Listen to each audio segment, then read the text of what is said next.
Okay, so there's Storm Tracker 7. Now let's give it some colour, and we can do that by applying a gradient to it. And what I want to do is I want to lock the opacity, okay, or the opacity. You can lock it here. And what that's going to do is when I actually use the paint bucket tool, it's not going to apply it to any of the area outside, it's only going to apply it just to this shape here. So I'm going to select a foreground colour first of all, and I want a nice goldy type colour. If you notice while I'm doing it, the warning comes up when it's not a safe colour. Okay, that's safe, so I'm going to OK that. Obviously if you're not doing this for a TV piece it doesn't matter too much, but I'm just going to imagine that I am here. And a bit of a goldy colour. Okay. I get my gradient tool again by holding down on my bucket tool.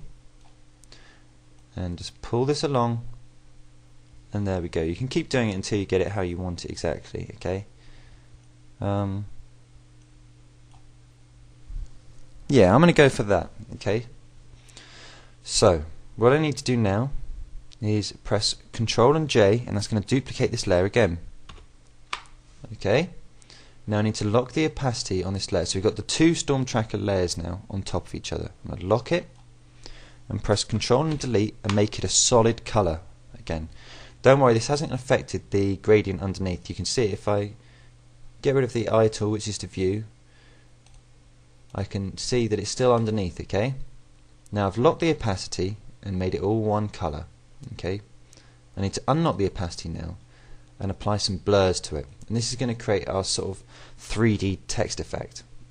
So I go to blur and I go to motion blur. And I know mine's set up because I've done this before again, but it was angles -50. So you can see here I can adjust the angle here. My angle, actually yeah, maybe I'll do it about 41 this time, and distance about 10. If you want it to be have a greater background where it looks even more 3D, you can make a greater distance, okay? Now I've got distance 12, okay, angle 41, I OK that. And it's already actually looking quite a cool effect. You can see it's got a sort of a glowing effect to it. But what I'm going to do is I'm going to press Control and J and create this effect a lot of times, and it's going to make the blur solid now, okay? And then Control and E will merge backwards. Make sure you don't merge onto your original one with the gradient tool, okay? So now I've merged back, I've got my Storm copy and my Storm.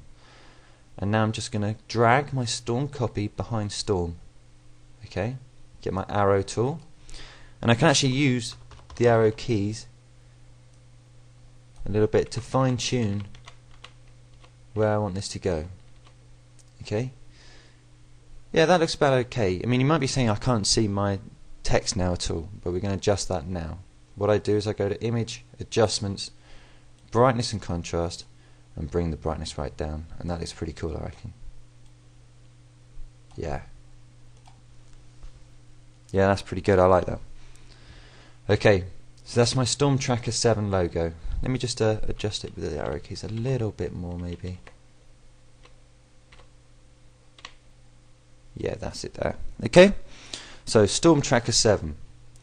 Now we need to apply the rain. And the rain's done using the cloud effects again, but I'm going to click on the very upmost layer, create a new layer again, and I need to be black and white on my foreground and background colour, so I can press this little tool here, flick them around, so I've got the foreground as white, background as black, filter, render, clouds. Okay, so I've got the clouds.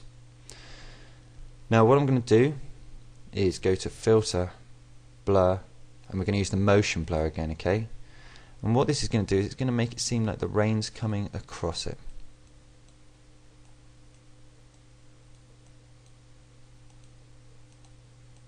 You can see the more I apply, the more blurry it gets. I think about there actually. I'm going to go for not too much, but you have to get the feel of rain right, okay? Yeah, that's got the feel of rain. Okay, it's not done yet, so don't worry.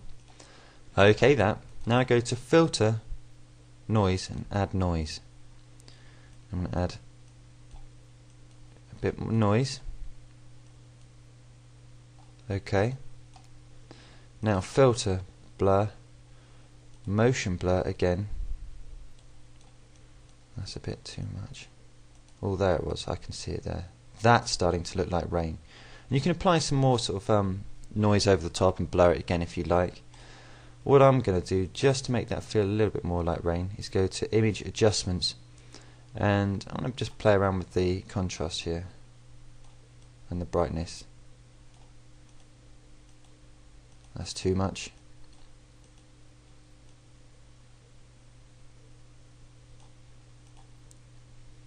Okay, that's okay. There's a little bit of colour in here I can see, so I'm going to go to Image Adjustments and desaturate this, which is down here underneath the hue and saturation. Okay, that's good. Now what I'm going to do is I'm going to bring this layer underneath all my words. This is under there. Apply opacity, or overlay, sorry. Apply the overlay. Can't see it too well. Let's apply it as a screen this time, okay? So we'll apply it as the screen and just bring it down a bit now using the opacity. Not so it's interfering too much, but just so we can see it. Okay, that's okay. Okay, that's looking pretty good. One final touch is I'm going to get the lightning layer and I'm going to copy it again. I can Control and J, or I'll do it this way by bringing it down onto the new layer here. See, it's made it go even brighter this time, but I'm going to bring that right over the top of everything.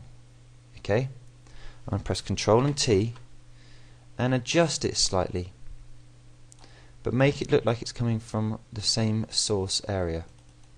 Okay, and with the one underneath, I'm going to bring down the opacity on it a bit. Opacity, sorry. There we go. The top one's maybe a little bit too much. I'll just bring that down as well. Somewhere maybe around 84. Okay, there. Okay, and there you go. That's your Storm Tracker 7 logo. Okay, you can use these effects a lot for other tasks as well. I really like the 3D text effect. I think that's very useful, and I like the lightning effect in this exercise as well. I think that's really useful. So I hope to see you using some of these effects in your projects. Thank you very much.